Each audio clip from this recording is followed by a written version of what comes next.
Hello everyone. In the last lecture, we were doing bacterial cell structure.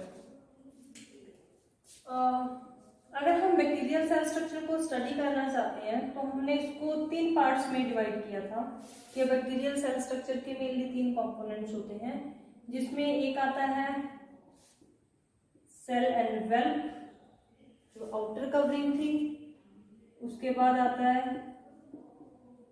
Cytoplasm and then nucleoid.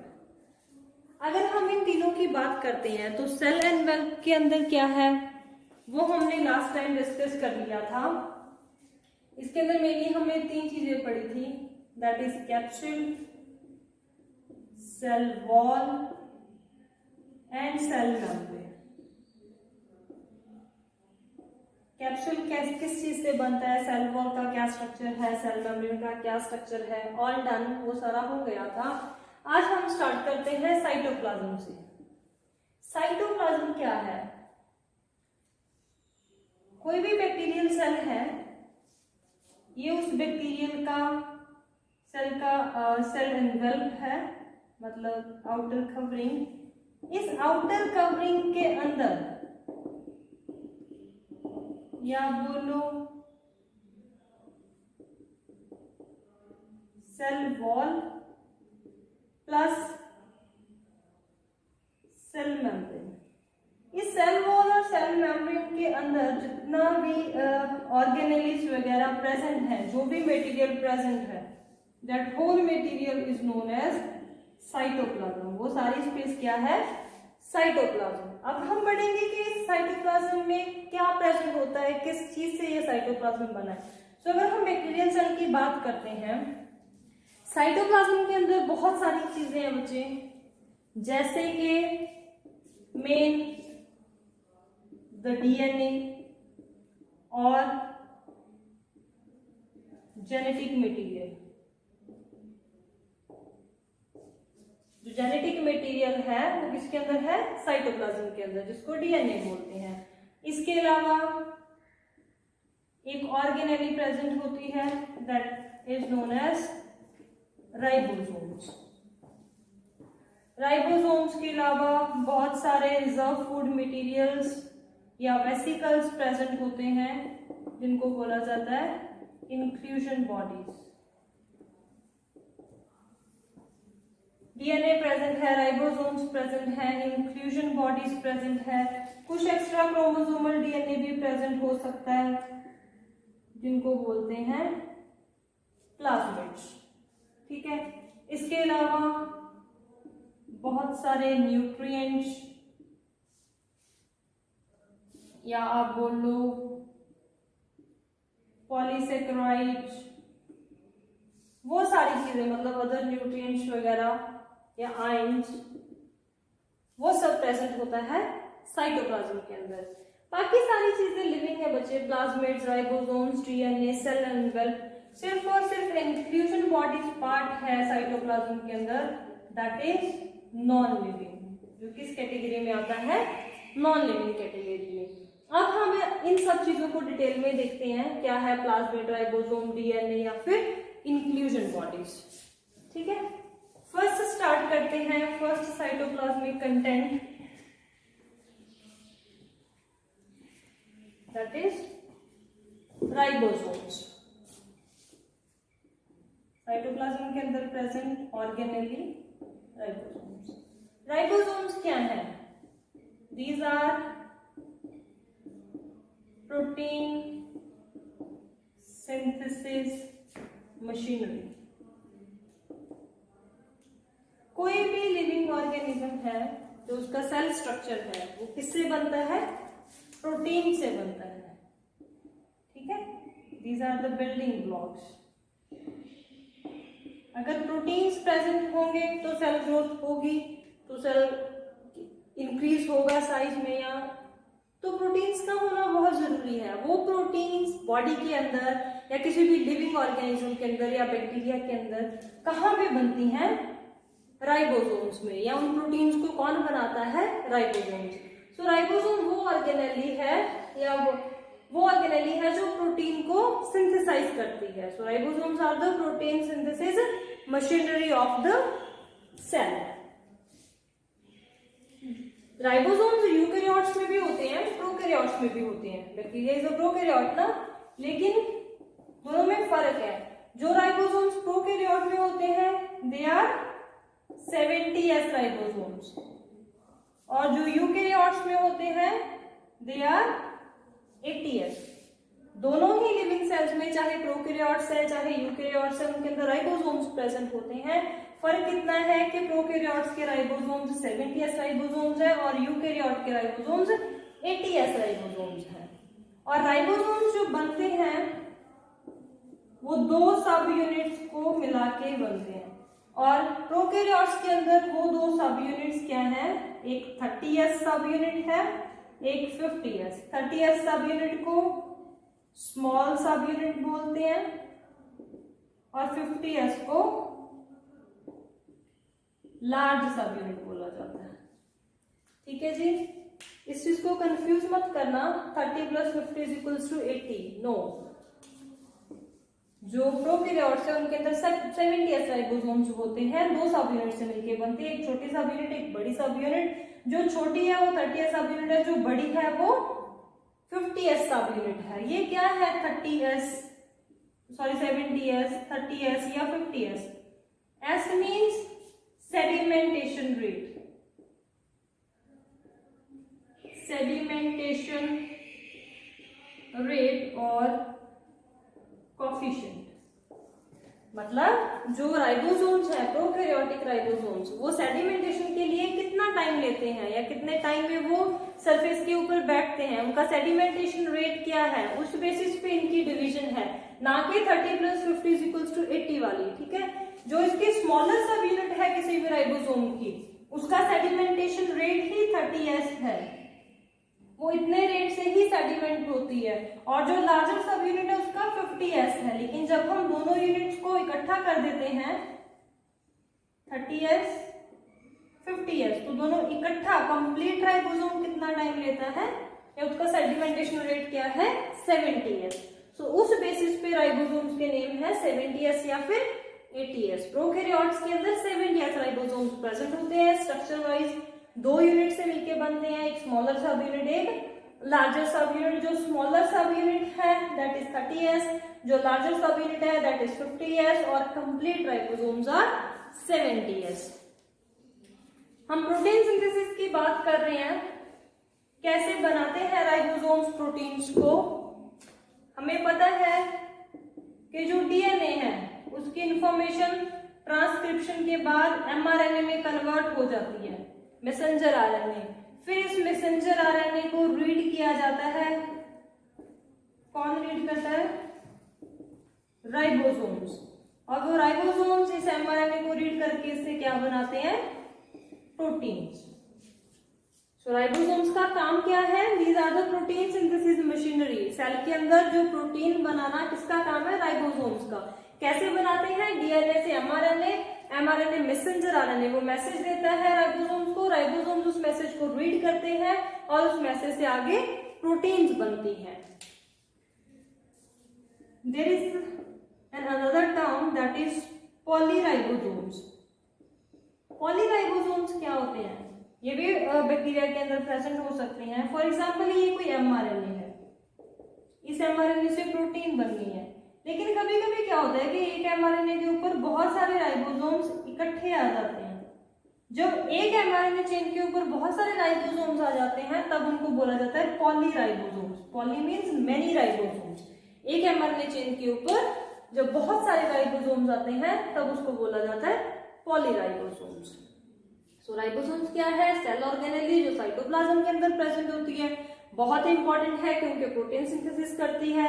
जो ribosome prokaryotes में होते हैं वो 70S हैं, 2 सब यूनिट से मिलकर बनते हैं। स्मॉलर सब यूनिट 30S, लार्जर सब यूनिट 50S। बनाते कैसे हैं प्रोटीन्स को? mRNA को रीड करके।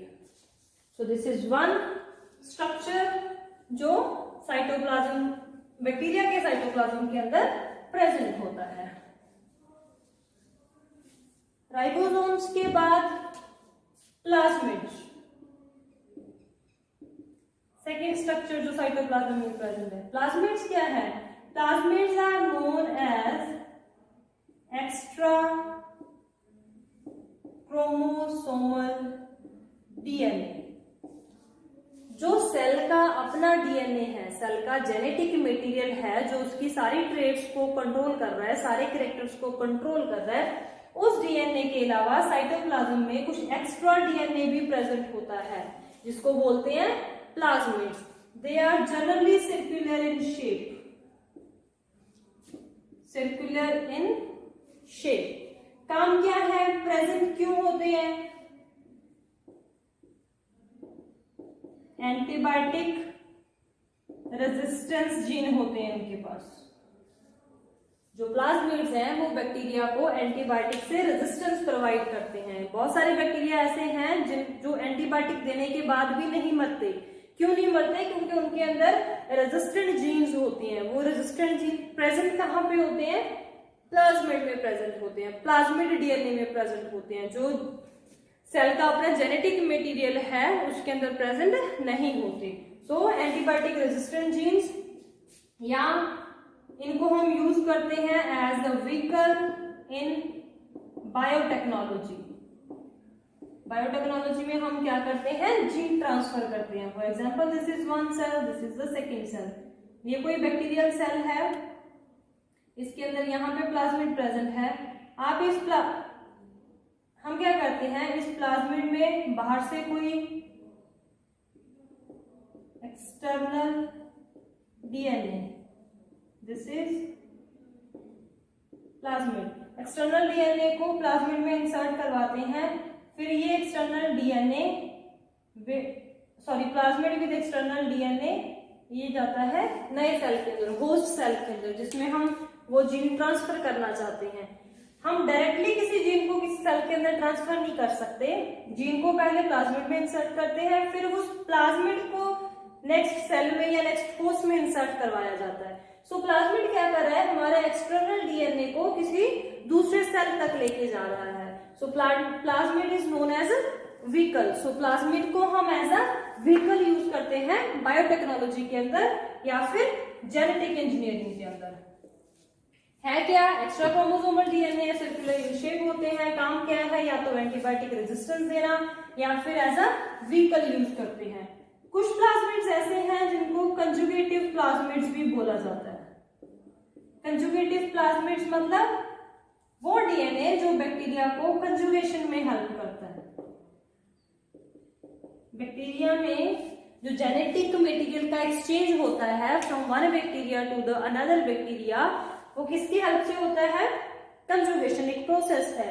उस कंजुगेशन प्रोसेस में जो ट्रांसफर है, one bacterial cell the second bacterial cell, इस सेल का प्लाज्मिड नए सेल के अंदर जाना। सो ये प्लाज्मिड जो कंजुगेशन के टाइम पे एक सेल से दूसरे सेल में जाता है, उनको बोला जाता है कंजुगेटिव प्लाज्मिड, जो जेनेटिक इंफॉर्मेशन को एक सेल से दूसरे सेल में लेके जाते हैं। So this is all about plasmids। के प्लाज्मिड्स क्या होते हैं? एक्स्ट्रा क्रोमोसोमल डीएनए है जो साइटोप्लाज्म में प्रेजेंट होता है। उसके कुछ काम है, क्यों प्रेजेंट होता है। प्लाज्मिड्स के अलावा साइटोप्लाज्म में प्रेजेंट होते हैं बच्चे बैक्टीरियल क्रोमोसोम्स।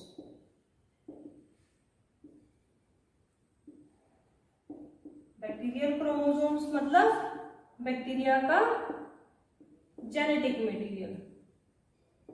अगर हम बैक्टीरिया के जेनेटिक मटेरियल की बात करते हैं, ज्यादातर बैक्टीरिया में सिंगल सेल क्रोमोसोम होता है।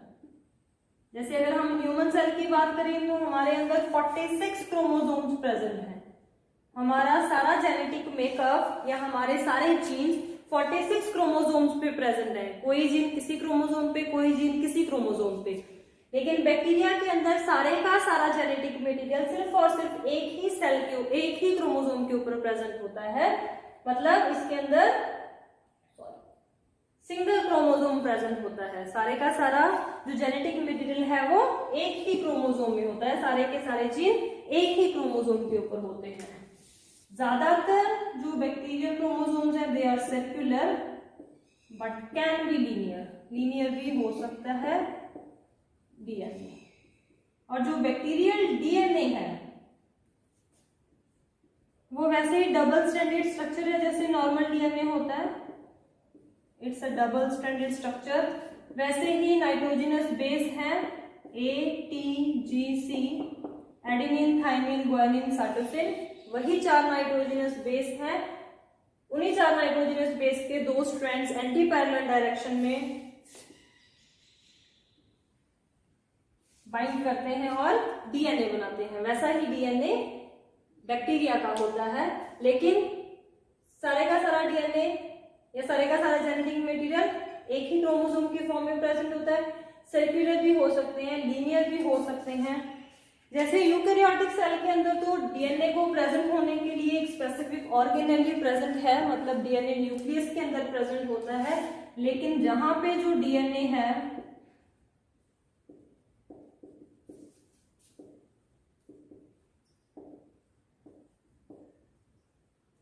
Present in the cytoplasm, directly कहां प्रेजेंट होता है? साइटोप्लाज्म के अंदर। ठीक है जी।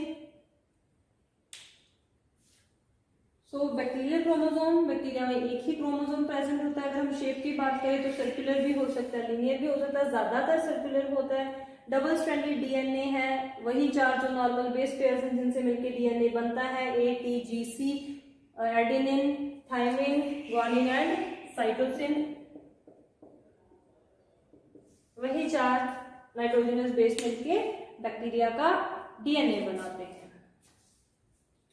बैक्टीरियल क्रोमोसोम के अलावा बैक्टीरिया के अंदर प्रेजेंट होते हैं बच्चे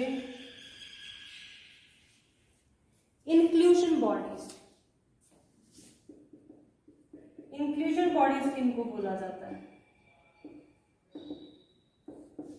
इंक्लूजन बॉडीज सारी की सारी नॉन लिविंग कंपोनेंट है सेल का। इसके अंदर क्या आता है? जैसे ग्रेन्यूल्स है ना, जिनमें फूड स्टोर होता है, ग्लाइकोजन स्टोर होती है, या फिर वेसिकल्स जिनके अंदर गैस, जिससे गैस वैक्यूल्स बनते हैं सेल के अंदर, वो सारी चीजें, या क्रिस्टल्स,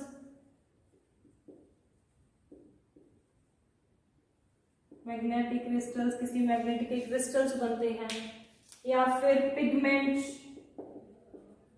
किसी भी तरह के पिगमेंट्स जो प्रेजेंट होते हैं बैक्टीरिया के अंदर, इन सारी चीजों को बोला जाता है inclusion bodies. Granules, vesicles, crystals, pigments, सारी चीजों का अलग अलग फंक्शन है। जैसे कि वो जो रिजर्व फूड है या फूड स्टोर है उसको कब यूज किया जाता है? स्टारवेशन के टाइम पे, जब बैक्टीरिया को खाना नहीं मिलता तो वो अपना स्टोर्ड फूड यूज कर लेता है। गैस वैक्यूल्स किस चीज के लिए यूज होते हैं? बैक्टीरिया को एक्वेटिक एनवायरनमेंट में फ्लोट करने के लिए, पानी में फ्लोट करने के लिए। क्रिस्टल्स बैक्टीरिया को मैग्नेटिक फील्ड के अकॉर्डिंग एडजस्ट करने के लिए। पिगमेंट्स, बहुत सारे बैक्टीरिया हैं जो फोटोसिंथेसिस करते हैं, सो वो पिगमेंट्स क्या हैं? फोटो ऑटोट्रॉफिक बैक्टीरिया को अपना खाना बनाने में या फोटोसिंथेसिस करने में हेल्प करते हैं। तो डिफरेंट इंक्लूजन बॉडीज प्रेजेंट हो सकती हैं किसी क्रोमोसोम के अंदर। सारे के सारे नॉन लिविंग कंपोनेंट्स हैं, सभी का अलग अलग काम है। ठीक है जी। राइबोसोम्स प्रेजेंट होते हैं साइटोप्लाज्म में, जेनेटिक मटेरियल है साइटोप्लाज्म का, बैक्टीरियल क्रोमोसोम। प्लाज्मिड्स प्रेजेंट हो सकते हैं, इसके अलावा इंक्लूजन बॉडीज प्रेजेंट हो सकती हैं। There is another important term that is mesosomes. Bacteria के अंदर मीजोसोम्स प्रेजेंट होते हैं। मीजोसोम्स क्या है? फॉर एग्जाम्पल ये बैक्टीरिया की मेम्ब्रेन है, this is known as mesosome. ये क्या है? Plasma membrane. प्लाज्मा मेम्ब्रेन ही नीचे की तरफ इन्वेजिनेट कर जाती है। Invagination of, this is invagination of plasma membrane. Plasma membrane की इन्वेजिनेशन को ही मीजोजोम बोला जाता है। क्यों प्रेजेंट होते हैं मीजोजोम्स किसी बैक्टीरिया के अंदर, क्या फंक्शन है मीजोजोम्स का? Mesosomes are present for respiration, one thing. जैसे यूकेरियोटिक ऑर्गेनिजम्स के अंदर रेस्पिरेशन के लिए माइटोकॉन्ड्रिया प्रेजेंट होते हैं, वैसे ही जो बैक्टीरिया है, प्रोकैरियोटिक सेल है, उसके अंदर रेस्पिरेशन के लिए माइटोकॉन्ड्रिया तो होता नहीं प्रोकैरियोटिक सेल के अंदर, तो रेस्पिरेशन कहाँ पे होता है? मीजोजोम्स के अंदर। ये वाला सरफेस बैक्टीरिया को रेस्पिरेशन के लिए सरफेस प्रोवाइड करता है। इसके अलावा ये हेल्प करते हैं सेल डिविजन में। देखो ये इन्वेजिनेशन है, अगर ये इन्वेजिनेशन नीचे तक जाएगी तो ये एक सेल को दो सेल में डिवाइड कर सकती है, तो सेल डिवीजन में भी रोल प्ले करते हैं, या इनका मेन काम होता है रेस्पिरेशन का। स्ट्रक्चर वाइज कुछ नहीं है, सिर्फ और सिर्फ प्लाज्मा मेम्ब्रेन की इन्वेजिनेशन। जब प्लाज्मा मेम्ब्रेन इन्वेड हो जाती है साइटोप्लाज्म की तरफ, और उस इन्वेजन्स को बोला जाता है मीजोसोम्स। सो साइटोप्लाज्म के अंदर हमने पढ़ा plasmids, ribosomes, bacterial chromosomes, mesosomes and different types of inclusion bodies. ये सारी चीजें, अगर मैं यहाँ पे लिखूं सेल एनवेलप, तो इसमें हमने पढ़ा था कैप्सूल प्रेजेंट होता है, सेल वॉल प्रेजेंट होती है, एंड सेल मेम्ब्रेन प्रेजेंट होती है। साइटोप्लाज्म में क्या क्या चीजें हैं? राइबोसोम्स प्रेजेंट हैं, प्लाज्मिड्स प्रेजेंट होते हैं, मीजोसोम्स प्रेजेंट हैं, इंक्लूजन बॉडीज प्रेजेंट हैं। इसके अलावा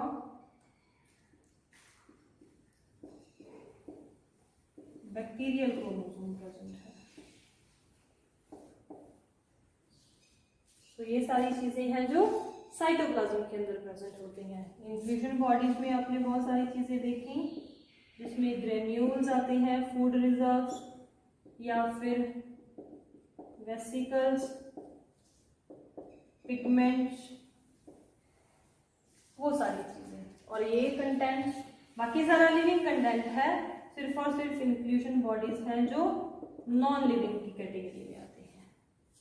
this is about cytoplasm of a bacterial cell. अब the last component that is nucleoid. Nucleoid क्या है? अब देखो प्रोकैरियोटिक सेल है, हम प्रोकैरियोटिक सेल को जब भी बाय डेफिनेशन बोलते हैं कि प्रोकैरियोटिक सेल का क्या मतलब होता है? Prokaryotic cell means a cell without nucleus, जिनके अंदर न्यूक्लियस जो है वो एब्सेंट होता है। न्यूक्लियस प्रेजेंट नहीं होता किसी भी प्रोकैरियोटिक सेल में।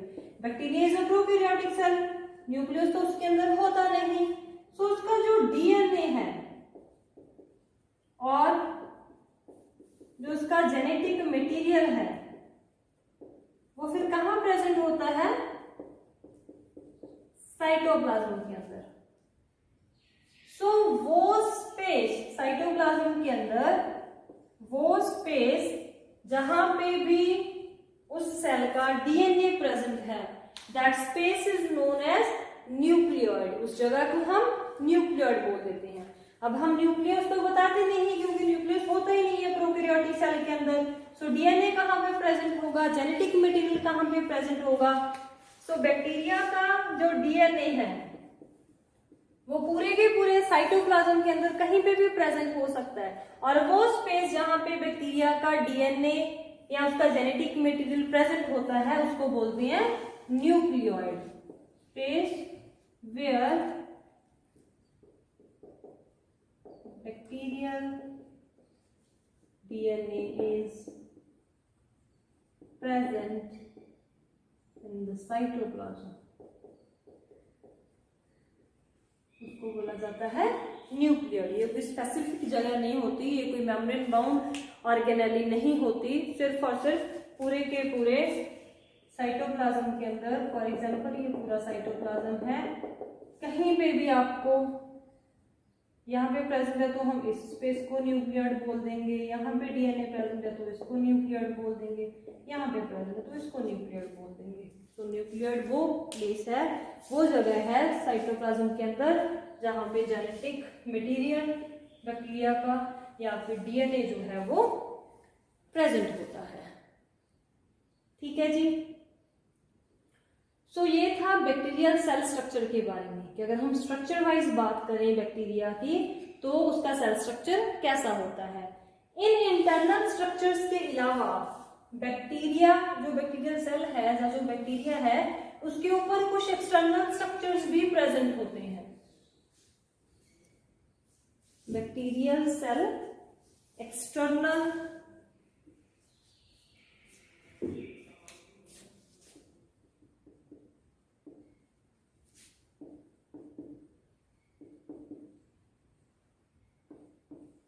इसमें क्या क्या आते हैं, मेनली दो इंपॉर्टेंट स्ट्रक्चर्स हैं,